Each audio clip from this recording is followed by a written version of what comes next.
Hello students. तो हम कर रहे थे नेमिंग रिएक्शंस। तो नेमिंग रिएक्शंस की ये आज 5th वीडियो है। इससे पहले हमने एल्डिहाइड निर्माण के 4 नेमिंग रिएक्शंस की थी। आज कीटोन निर्माण की एक नेमिंग रिएक्शंस है आपकी बुक में, एनसीईआरटी में।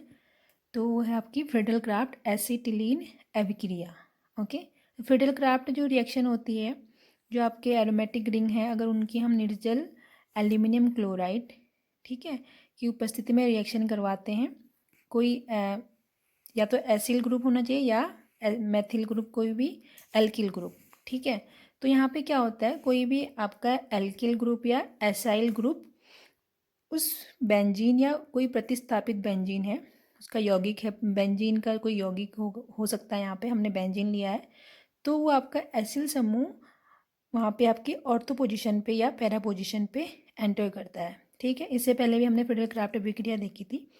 तो कीटोन निर्माण की जो फ्रीडल क्राफ्ट अभिक्रिया केवल फ्रीडल क्राफ्ट एसिटिलीन होती है, अल्काइलेशन नहीं होती है, ठीक है, क्योंकि हमें यहाँ पे कीटोन निर्माण के लिए अभिक्रिया करनी है। तो यहाँ पे हमें कीटोन का जो ग्रुप समूह होता है, कीटोन के लिए क्या होती है, इसका ग्रुप क्या होता है, CO, ठीक है। तो हमें ये ग्रुप चाहिए होता है, इसीलिए यहाँ पे केवल फ्रीडल क्राफ्ट एसिटिलीन अभिक्रिया होती है। इसमें क्या होता है, निर्जल एल्यूमिनियम क्लोराइड की उपस्थिति में बेंजीन या कोई प्रतिस्थापित बेंजीन की रिएक्शन जब हम अम्ल क्लोराइड के साथ यानी एसिल क्लोराइड के साथ अभिक्रिया करते हैं तो संगत कीटोन देते हैं। तो यही अभिक्रिया हमारी क्या कहलाएगी, फ्रीडल क्राफ्ट्स एसिटिलीन अभिक्रिया, ठीक है। तो देख लीजिए रिएक्शन, यहाँ पे क्या होता है, बेंजीन की रिएक्शन कराई हमने एसिल क्लोराइड के साथ, ठीक है। ये आपका एसाइल ग्रुप है, आर की जगह पे आपका यहाँ पे मेथिल है या एथिल हो सकता है, ठीक। तो यहाँ से आपका एक Cl, यहाँ से ये बॉन्ड ये Cl के इलेक्ट्रॉन्स को लेके जाएगा और इसके साथ कंबाइन हो जाएगा और ये AlCl4 नेगेटिव के यौगिक में यहाँ से बाहर हो जाएगा और ये पूरा समूह जाके आपके इस पोजीशन पे जुड़ जाएगा। तो हमारा जो प्रोडक्ट बनेगा एसीटोफिनॉन बनेगा, ठीक। अगर हमने नेक्स्ट रिएक्शन में हम यहाँ पे मेथिल की जगह पे बेंजीन भी ले सकते हैं, ये आपका बेंजाइल क्लोराइड हो जाएगा, ठीक है। तो सेम निर्जल AlCl3 की प्रेजेंस में करेंगे तो हमारे यहाँ पे बेंजोफिनॉन बनेगा, ठीक है। दोनों साइड से हमारे बेंजीन रिंग हो जाएंगे, बीच में हमारा कीटोन समूह, कीटोन ग्रुप हो जाएगा। तो हमारा जो इसका नाम होगा बेंजोफिनॉन, ठीक है। तो ये होगी हमारी फ्रीडल क्राफ्ट एसिटिलीन अभिक्रिया कीटोन निर्माण की, ठीक है। अब हम नेक्स्ट रिएक्शन देखते हैं। नेक्स्ट रिएक्शन है हमारी जो एल्डिहाइड तथा कीटोन की रासायनिक अभिक्रियाएं हैं जो अपचयन अभिक्रिया देते हैं, ठीक है। यह आपका एल्डिहाइड समूह है CHO और CO कीटोन समूह। तो एल्डिहाइड तथा कीटोन की अपचयन अभिक्रियाएं, तो इसके लिए आपके दो इंपॉर्टेंट नेमिंग अभिक्रियाएं होती हैं, नेमिंग अपचयन अभिक्रिया। फर्स्ट आपका वोल्फ किस्नर अपचयन अभिक्रिया, ठीक है, वोल्फ किस्नर रिडक्शन। और सेकेंड है आपका क्लीमेंसन अपचयन अभिक्रिया, ठीक है। तो ये बहुत इंपॉर्टेंट रिएक्शन है। यहाँ पे हमारा एल्डिहाइड ग्रुप क्या होता है, एल्केन में अपचयित हो जाता है। एल्डिहाइड या कीटोन, जब एल्डिहाइड या कीटोन का कार्बोनिल समूह जो आपका CO ये समूह होता है, इसको हम कार्बोनिल समूह भी कहते हैं, ठीक है। जैसे आपका CH3CO CH3 एक कीटोन है, ठीक है। तो यहाँ से जो कार्बोनिल समूह होता है, वोल्फ किस्नर अपचयन अभिक्रिया में हमारे जो रिएजेंट हैं वो क्या क्या होते हैं, देखो।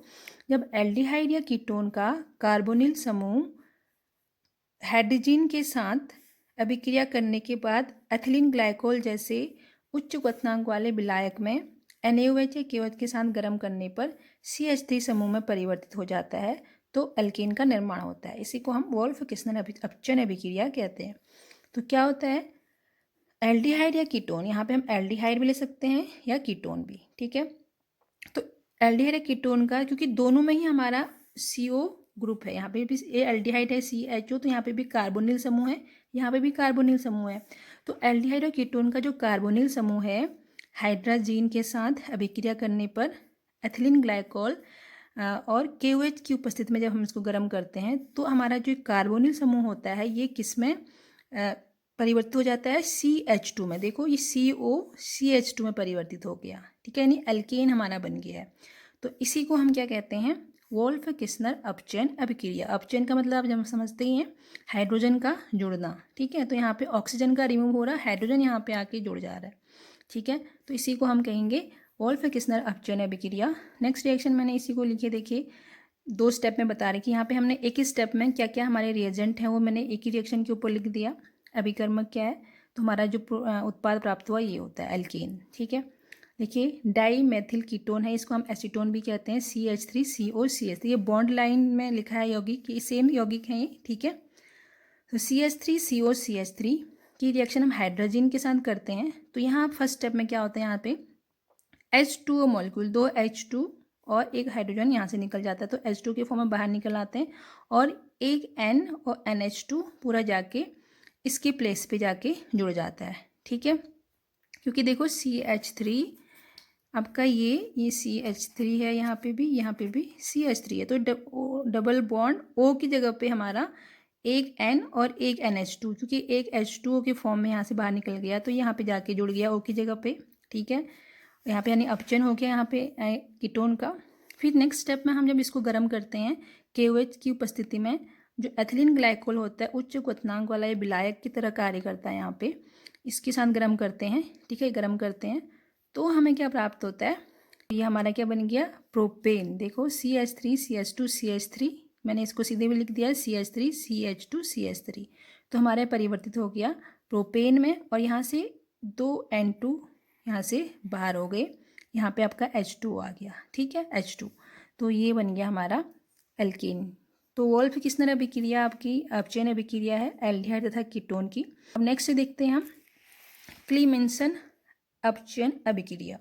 ठीक है, तो क्लीमेंसन अपचयन अभिक्रिया भी आपकी अपचयन अभिक्रिया है एल्डिहाइड या कीटोन की। तो इसमें भी क्या होता है, जो कार्बोनिल समूह होता है एल्डिहाइड या कीटोन का, CO समूह कार्बोनिल समूह, तो यहाँ पे हमारा जो रिएजेंट होता है अमलगमित जिंक। ठीक है, तो जिंक अमलगम कहते हैं इसको, जिंक अमलगम एवं सांद्र HCl द्वारा अभिक्रिया करने पे यहाँ पे एल्केन का निर्माण होता है, जिसे हम क्लीमेंसन अपचयन अभिक्रिया कहेंगे। ओके, तो यहाँ पे हमारा कीटोन लिया हमने, इसकी एल्डिहाइड या कीटोन कोई भी ले लो, यहाँ पे इसका कार्बोनिल समूह हमारा एल्कीन में परिवर्तित हो रहा है यहाँ पे। ठीक है, और यहाँ पे रिएजेंट चेंज है, जिंक अमलगम और HCl। ठीक है, यहाँ पे हमारा हाइड्रोजीन था, KOH था, एथिलीन ग्लाइकोल था, यहाँ पे जिंक अमलगम और HCl। तो इसकी मैंने क्रियाविधि लिखी है, यहाँ पे देख लीजिए कैसे ये हमारा ये प्राप्त होता है कीटोन से एल्कीन। देखो फर्स्ट स्टेप, ये आपका एसीटोन है, कीटोन है। ठीक है, तो यहाँ पे क्या होता है, देखो यहाँ से डबल बॉन्ड का एक बॉन्ड यहाँ से टूटता है, ऑक्सीजन क्योंकि मोर इलेक्ट्रोनेगेटिव है, विद्युत ऋणात्मक तत्व है, तो इलेक्ट्रॉन को अपनी ओर खींचता है। तो यहाँ पे इसका जो इलेक्ट्रॉन है ये यहाँ चला जाता है, तो कार्बन पे कौन क्या चार्ज आएगा, पॉजिटिव। ठीक है, तो अब जिंक हमने फर्स्ट स्टेप में लिया, जिंक ओनली जिंक को लिया, तो जिंक आपका ऑक्सीडाइज हो जाता है, ये 2 इलेक्ट्रॉन को रिलीज करता है, तो यहाँ पे जिंक 2 पॉजिटिव में टूट जाता है, 2 इलेक्ट्रॉन रिलीज होते हैं। तो यहाँ पे आपका पार्शियल पॉजिटिव चार्ज आ गया, तो इलेक्ट्रॉन आपके नेगेटिवली चार्ज हैं, तो यहाँ से हमारा दोनों इलेक्ट्रॉन यहाँ पे कार्बन के पास अटैक करेंगे यहाँ पे। ठीक है, तो हमारा जो नेक्स्ट बनेगा क्या बनेगा, CH3CO नेगेटिव, क्योंकि यहाँ का एक बॉन्ड इधर टूटा है तो O के ऊपर नेगेटिव चार्ज आएगा, और यहाँ का इलेक्ट्रॉन क्योंकि यहाँ पे पॉजिटिव आना है, अगर बॉन्ड टूट गया तो इस पर पॉजिटिव आएगा, तो इसी स्टेप पे मैंने दिखा दिया, यहाँ से इलेक्ट्रॉन इस कार्बन पे अटैक करेंगे तो इस पर भी हमारा नेगेटिव आ गया। ठीक है, तो ये आपका ये प्रोडक्ट बना। अब नेक्स्ट स्टेप में हमने 2 मोल HCl के लिए, ठीक है, तो यहाँ से 2H पॉजिटिव, HCl में से 2H पॉजिटिव को मैंने अलग से लिखा है। ठीक है, तो यहाँ पे क्या होता है, एक H इस O के साथ जाके जुड़ेगा, एक H इस O के साथ, इस C के साथ जाके जुड़ेगा, ये नेगेटिव है ये पॉजिटिव है, तो नेगेटिव पॉजिटिव ही आपस में क्या बनाते हैं, बंध बनाते हैं, है ना। तो यहाँ पे देखो नेक्स्ट स्टेप में क्या हो जा रहा है, CH3CO के साथ H जुड़ गया और C के साथ भी H जुड़ गया। अब यहाँ पे क्या होगा आपका, देखो नेक्स्ट स्टेप में हम फिर से HCl का एक मोल लेंगे। ठीक है, तो यहाँ से हमारा एक H और ये पूरा H2, यहाँ से ये बॉन्ड को इलेक्ट्रॉन्स को लेते हुए यहाँ से निकल आता है बाहर H2O के फॉर्म में, एक H हो गया, एक H और H2 के फॉर्म में। ठीक है, फिर से कार्बन के ऊपर पॉजिटिव चार्ज आ गया, देखो फिर से कार्बन के ऊपर क्या चार्ज आया, पॉजिटिव चार्ज आ गया। ठीक, फिर से हम जिंक का एक और लेंगे, या 2 इलेक्ट्रॉन को रिलीज करेगा, यहाँ से हमारे 2 इलेक्ट्रॉन इस कार्बन पे अटैक करेंगे, तो इसके पॉजिटिव चार्ज को न्यूट्रलाइज कर देंगे वो, तो हमारा जो प्रोडक्ट बनेगा CH3 CH नेगेटिव CH3, क्योंकि यहाँ से इलेक्ट्रॉन आया, दोबारा से हमने एक HCl का एक मोल लिया, तो हमारा क्या होगा, यहाँ से एक H यहाँ पे अटैक करेगा, तो CH3 CH2 CH3 प्रोपेन का फॉर्मेशन हो गया। तो ये क्रियाविधियाँ मतलब इस रिएक्शन को बनने के लिए इतने स्टेप्स से होके गुजरना पड़ता है। तो इसी को हम कहते हैं मैकेनिज्म रिएक्शंस की। जनरली ये रिएक्शन मैकेनिज्म है नहीं बुक में, फिर भी आपको बता दिया है। तो आपको बस रिएक्शन याद रखनी है कि कौन सा अभिकर्मक है, क्या यहाँ पे हमने लेने हैं और क्या उत्पाद में फॉर्मेशन होगा। तो ये दोनों अपचयन अभिक्रिया हैं, वोल्फ किस्नर अपचयन अभिक्रिया एंड क्लेमेंसन अपचयन अभिक्रिया। तो यहाँ पे हम एल्डिहाइड या कीटोन की रिएक्शन हाइड्रोजीन KOH की उपस्थिति में एथिलीन ग्लाइकोल की उपस्थिति में करते हैं तो एल्केन का फॉर्मेशन होता है।